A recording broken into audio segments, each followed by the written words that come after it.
I mean that Lagos smells like flowers. It was an evening of literary elegance and cultural pride in Lagos, as renowned Nigerian literary icon Chimamanda Ngozi Adichie returns to the spotlight with a much-anticipated Dream Count homecoming, marking her first work of fiction in over a decade. You're quite here often, but what strikes you about Nigeria every time you come back? I'm just happy. So what strikes me, because I'm so happy today, I won't say what I would have said. Amen. Held in a vibrant atmosphere, brimming with book lovers, artists, and thought leaders, Dream Count wasn't just a book launch, it was a celebration of identity, memory, and imagination. The award-winning Nigerian writer and author Chimamanda Ngozi Adichie, everybody.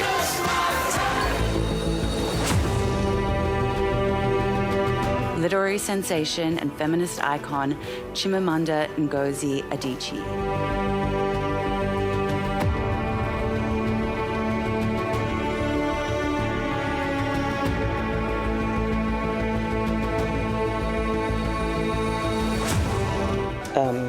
It means very much to me to be here. I feel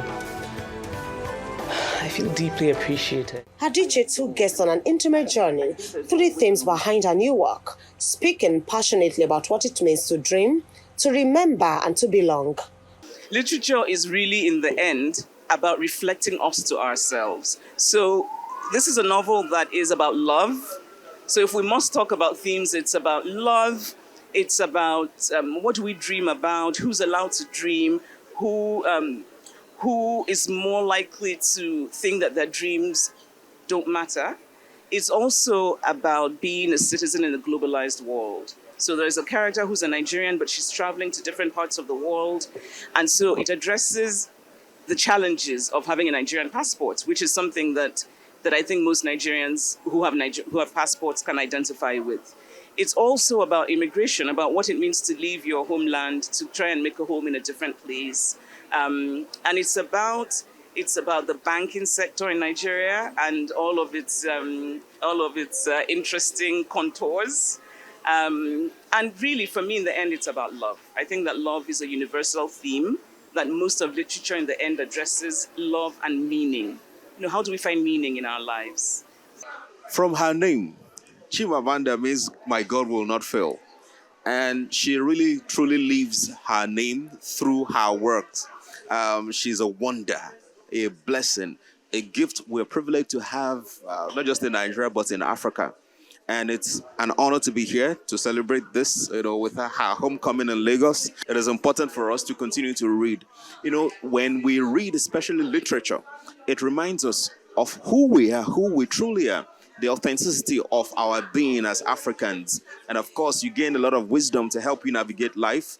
Yes, science when you read, yes, tech when you read, but also life when you read. So we need to bring back reading culture. We need to up our game, every one of us across the continent, to read more.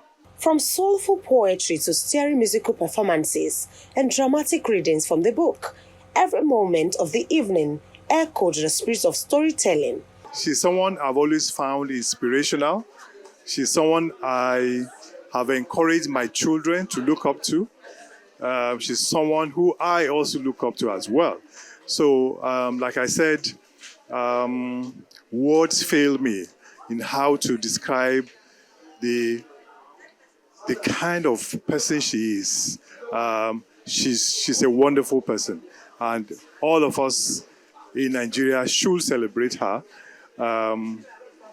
just as the whole world celebrates her. Well, I was just so excited that she's here. I actually never thought I'd get a chance to actually see her in person. I think she is amazing. She's really super inspiring.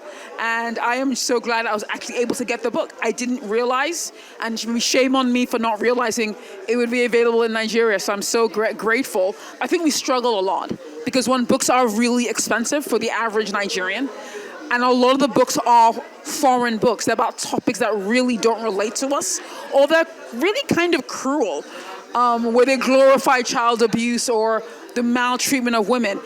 And that's what I love about Chimamanda. She's actually giving us books that relate to our condition that are uplifting and inspirational, and also that get you think. So I think she's doing a lot to help with the reading culture.